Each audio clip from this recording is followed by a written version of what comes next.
Hello YouTube boss Rino, welcome to my channel. So ito, something very scary is stalking Paul. Sino si Paul? Oy Paul, sino ka Paul? Paranormal video. So, hindi natin alam kung sino si Paul Oo. Pero, so ayun, malapit na Malapit na November 1. Uso na naman ang mga katatakutan. So, September, October, malapit na. October, actually, November 1 is malapit na talaga, no? So, ito, try na dito bago pa try na iba. Didn't remember buying this clown, but you brought it anyway. From that day on, strange things began to happen. Tiny feet running across the ceiling could be heard, knocking on the doors. Things like this, until the boy who wrote to us caught what would be the most terrifying of events.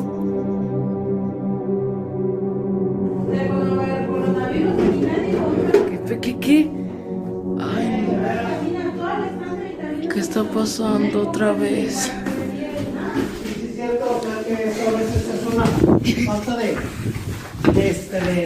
Naligot ang camera. Ba't ka nananakbo?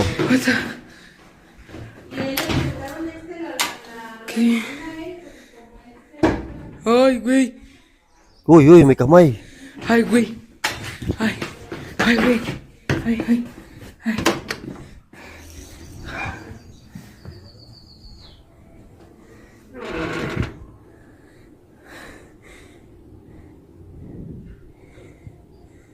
No manches.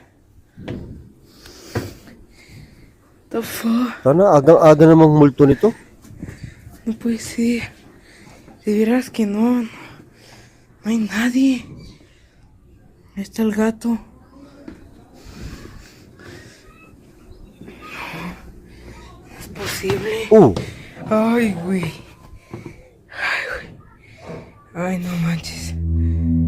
Mukhang mabaho yung sapatos No me quiero cruzar porque no sé qué hay ahí. No, ma. Our subscriber assures that things have worsened to the point of having the intention of leaving the house. It strikes me as odd when he goes looking for the being who put his hands on the glass. When he enters the room, there is no one. In the case of a being nasa taas to. Ano yun? Tumalon set yun? up, it turned out very well. According to him, all of this is true. What do you think?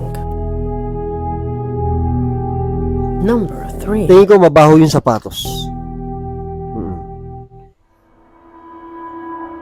What lies in this position is a strange record that one of the Guatemala security cameras captured and that Minor Obed, a regular subscriber, sent us. What you see on the screen corresponds precisely to the image recorded by the security camera that night. A night that passed quietly and without major surprises. Suddenly, our subscriber receives an alert by radio. The voice asks to check more carefully one of the streets that were just in front of the security camera that he was checking, since the lights of a vehicle had been turned on. Our subscriber reviewed the video, but what he found left him so perplexed that to this day he wonders if it was his eyes that deceived him. Observe. Que hace un rato lo estaba viendo ahí en la cámara por el monitor y de la nada salió. Ahí está, mira. ¿Viste? Uy, gago niyan. Así de la nada salió.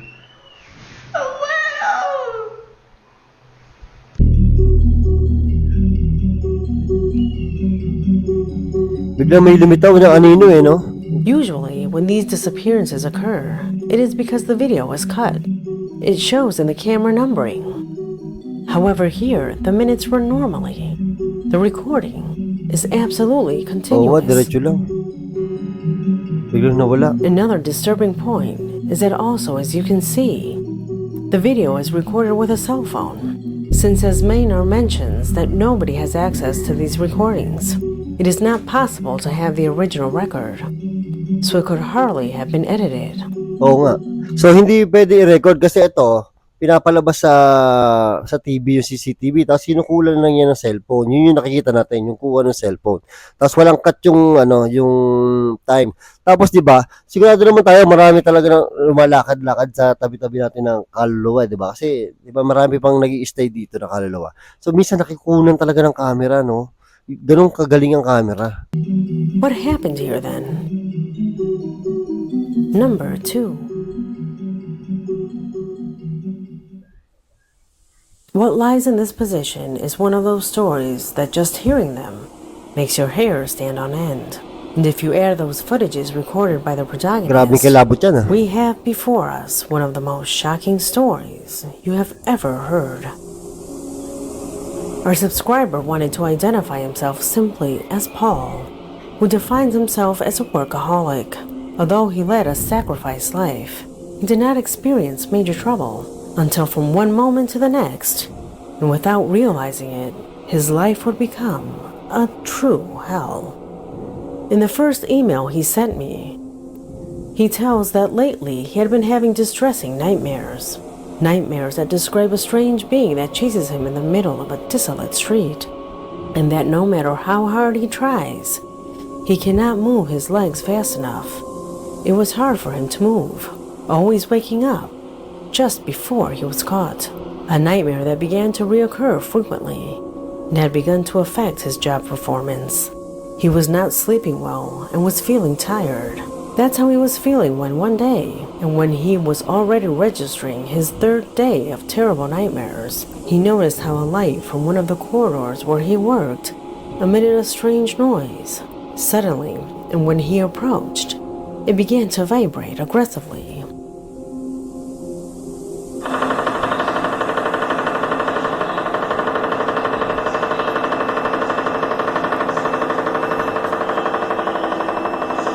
Uy, puta, ba't umuuga yun?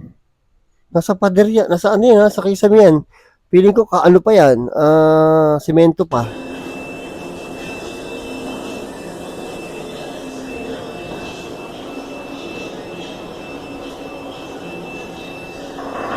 Wow!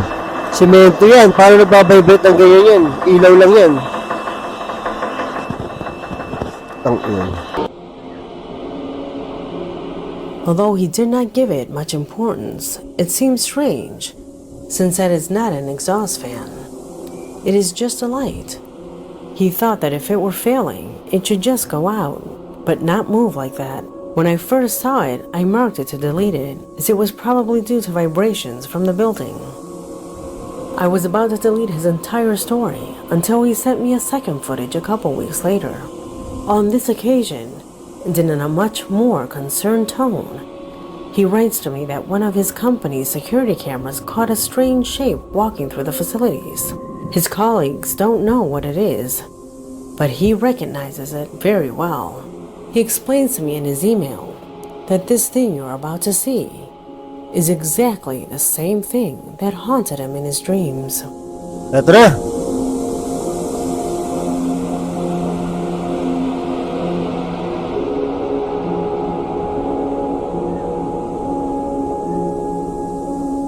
$12:46 ng gabi, oh. Oh, ano yan?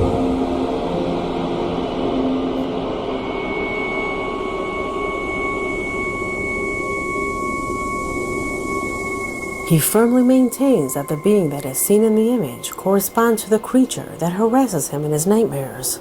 And what is more, according to him, these were not the only things that happened at his work. He also witnessed several more situations that he did not manage to record. He felt scared, since these things happened only on his shift. It wouldn't happen to anyone else. So he made the drastic decision to quit his job, believing that with his leaving, everything would end. But unfortunately for Paul, Parang babae na naman na nakagown na mahaba. Yung naglalakad. Yung naglalakad eh. Yan. didn't. I filed his story and asked him to write to me again in case he noticed anything else. 3 days later, that is to say on May 1st, he wrote me desperately so that I will tell him what to do, that things have already surpassed all jokes and all explainable scenarios. And proof of that are these records that now and exclusively you will have the opportunity to see. Pay attention. Oh shit, ito na.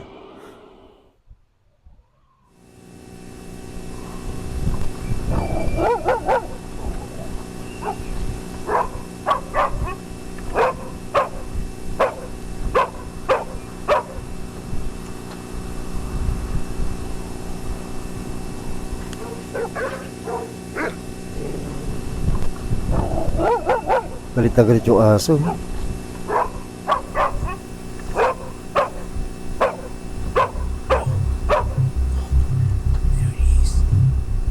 Oh shit, ano yan?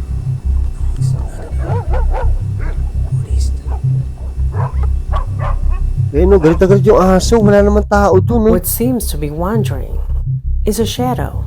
Do you see it? Ito. Shadow nga lang. Kaya galit na galit yung aso.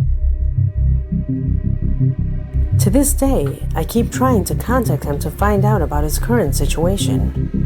However, I have not received any response from him. How can it be that a creature only seen in your dreams you can observe and record in reality? How could we help Paul to overcome his distressing situation? I would be looking forward to every message you can send me. Number 1. Lagi siyang pinapakitaan. Hirap nung ganyan. Nakaka-stress yan. And for the end, we were left with an impressive record Ito na si that was Xiaolong. captured by a couple of young Asians. Record that apparently corresponds to an urban exploration carried out by these boys. The images show that they were walking through an abandoned house, a place that, according to them, was famous for the strange noises that came from it during the night. After searching for a while in the corners of this house, they decided to use the pengshi, a kind of oriental Ouija that serves to summon spirits. They never thought that it would work so well for them. Watch. 谁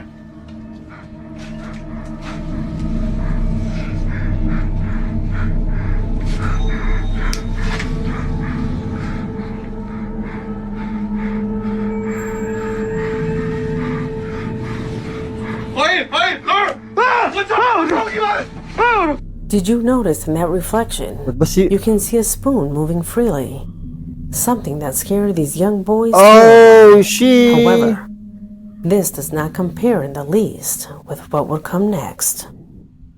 Despite being terrified, they continued to explore, encountering various mirrors that were upside down or rightly covered. After discussion that was generated between the two for staying there, they finally turned one of them to see the reflection. At this point, I suggest that if you want to sleep peacefully tonight, do not continue watching this video. Naku, If so, it's under your responsibility. nanakot pa to talaga. Here it is. 这他妈哪是八卦镜啊！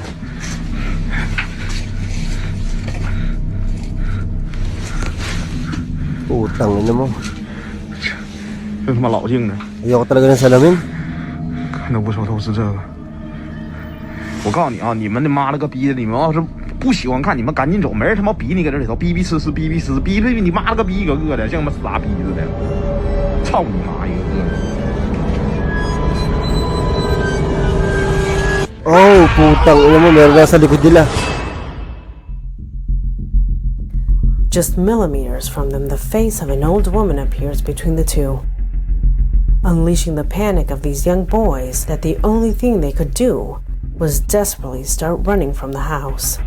A record that, without a doubt, being real, shows us that we are in permanent coexistence with things that are beyond what the human mind can understand.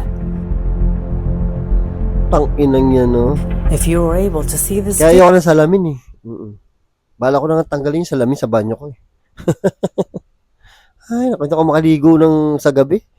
Natatakot ako. Tapos pag naliligo ako, pag nabubuhos ako, hindi ako napikit.